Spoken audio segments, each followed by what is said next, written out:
Hello, I'm the Eternal Newbie. The extra L is for lost. No, not that lost. Though while we're on the subject, was a TV show ever better named?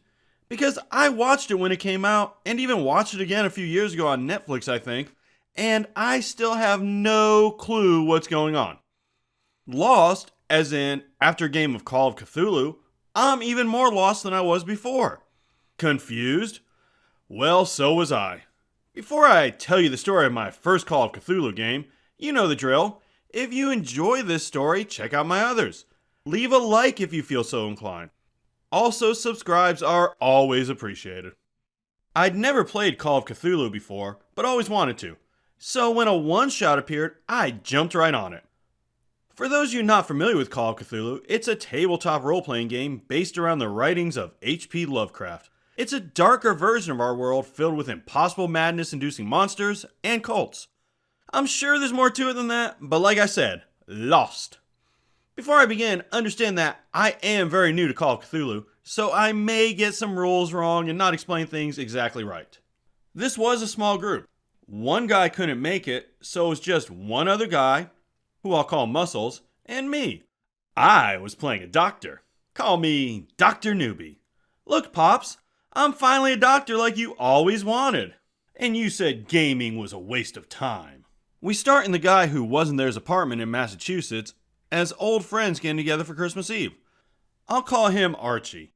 We were all chatting when Archie gets a strange package from his uncle. We forget about that, but a little while later, we hear a sound coming from the roof of the townhouse. After the obligatory Santa jokes, we close the damper and go back to our conversation. There is a major snowstorm going on outside, so Muscles and I are going to stay the night. All of a sudden, we hear a big bang. No, I said a big bang. Like a loud noise from the fireplace, and out pops a cultist. He speaks to us in a language none of us know. The fight is on. We each roll an attack. I roll really high, so I think I'm good to go. But no, not in Call of Cthulhu. You see, in Call, you always roll percentile die. And a low roll is the best. There are tons of skills. For example, I had a 25 in unarmed, so that means I had to roll 25 or lower to hit. Makes sense. I'm a doctor, not a pugilist. Muscles had a 70, so he hits on a 70 or lower. Basically, the more points you put into something, the higher your chances to succeed. Muscles manages to knock out the cultist, and we tie him up. It's late at night, the snowstorm is making driving impossible, and interfering with cell phone service. By the way, as someone who's lived in the South for many years, let me ask my northern watchers, does that actually happen? Do blizzards interfere with your phones? Oh, and the landline was cut. We go to the neighbor and ask to use his phone, but it's not working either. It was here that we opened the present from the uncle and discovered it was some ancient glass dagger. I don't really know anything about it because, darn it, I'm a doctor, not an archaeologist. Archie decides to walk to the police station for help, as it is less than a mile away. In-game, we know it's really dumb to split up, but out of game, since Archie's player had to drop out, it's a convenient way to get rid of him. It's been a long day, so I go to bed. After all, I'm a doctor, not a prison guard. What are you talking about? It's hilarious! The next morning, when I wake up, Muscles hasn't gone to sleep and has spent the entire night on the internet looking up the dagger. He discovers it's called the Kartika of Sand, and it's important to certain satanic rituals. One of which has to do with an eclipse, which just happens to be occurring in San Francisco in 2 days. When I ask where Archie is, he notices that Archie hasn't come back, and we both go to the police station to ask about it. By now, the roads are more clear, and since Muscles is a pretty good driver, we make it. The police are, in a word, apathetic. Muscles waits in the car while I go to talk to them. Excuse me, officer. Yes? My friend Archie came here last night to report a crime and never made it home. Let me check. Nothing on the report. Strange. He should have been here hours ago. I hope he's okay. We were attacked last night. The assailant is tied up in our bathroom.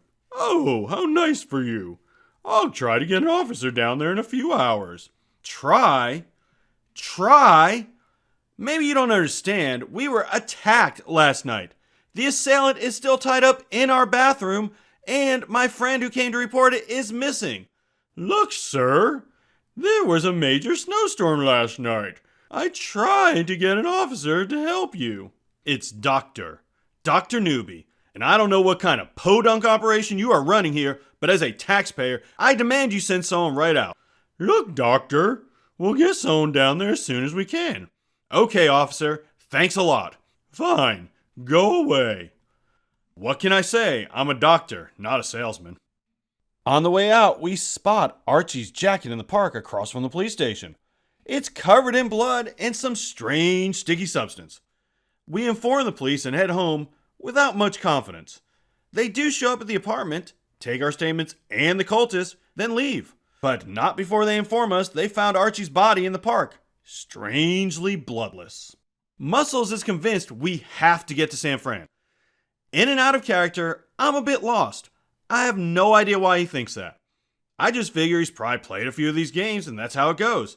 Personally, I never in a million years would have thought we had to travel across the country, but Muscles is adamant. So I go with it. I don't know what he has planned for when we get there, but he made it sound like it's life or death. I also discover that Muscles doesn't exactly understand how big the United States is. He talks about driving there. Now, I may be a doctor and not a travel agent, but out of character, I once made the drive from Washington State to Florida. I drove around 16 hours a day and it took me 5 days. I know there is no way we're going to get from Massachusetts to California in less than 48 hours driving. We decided to take a plane. Knowing the cult will be looking for us because we have the dagger, we pack a bag and head to a hotel near the airport to stay. Paying with cash so we don't leave a paper trail. Smart, right? Well, I am a doctor. Doesn't matter. We wake up in the middle of the night tied to our beds. Did I say tied? I meant webbed, because there is a horse-sized spider in our room. I managed to roll low enough to get an arm free, and Muscles rolls really low on luck, so the knife is in the nightstand between our beds, in easy reach. I use it to cut myself out, but before I can cut him out, the spider attacks. I miss because, let's face it, I'm a doctor, not an exterminator. It shoots me with webbing, and I'm wrapped up again. That's when we notice there are a couple of cultists in the room. They inform us they'll let us go if we give them the dagger. I tell them I'll give it to them if they cut me out, planning to threaten to destroy it as soon as I have my arm free. Unfortunately, they take it from me too quick and leave, ordering the spider to finish us off. We manage to break out and defeat the spider, but not before it almost kills both of us. One of the ways Call of Cthulhu is different from Dungeons & Dragons is you're an ordinary citizen in it. When you get hurt, there is no easy way to heal. As far as I know, there are no healing spells in the game. But, and I don't think I've mentioned this, I'm a doctor, so I can easily help us. Of course, I'm a doctor with 50 in medicine. Now, as I've said, I'm very new to this, but a doctor who has a score of 50 in medicine doesn't seem right to me. Okay, I think you're all set. Let me just write this prescription. Thanks, Doctor. This cold sure is annoying. Alright, here's your prescription for arsenic. Remember to take it with every meal. Will do. Oopsies. Can't win them all. Would you go to a doctor who had a 50% chance of failing? We decide to do the smart thing and inform the police of what's going on. After all, I'm a doctor, not a soldier. We tell them how dangerous it is. After that, we go to a bar and wait for the police to confront the cultists. Oh, I forgot to mention, one of the cultists dropped a bus ticket telling us exactly where they would be. They are taking a bus to California to get to the eclipse that is now the next day. That is one fast bus. So apparently, I'm the only person in game who realizes just how big the United States is. The GM does retcon this by saying the eclipse is now 3 days away.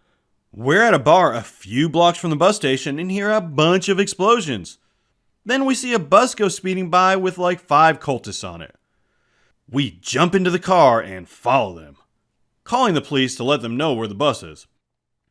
A spider jumps off the bus's roof and lands on the car, making us crash.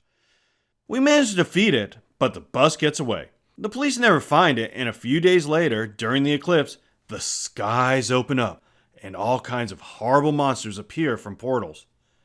Yeah, the world ended. So that was my first Call of Cthulhu game.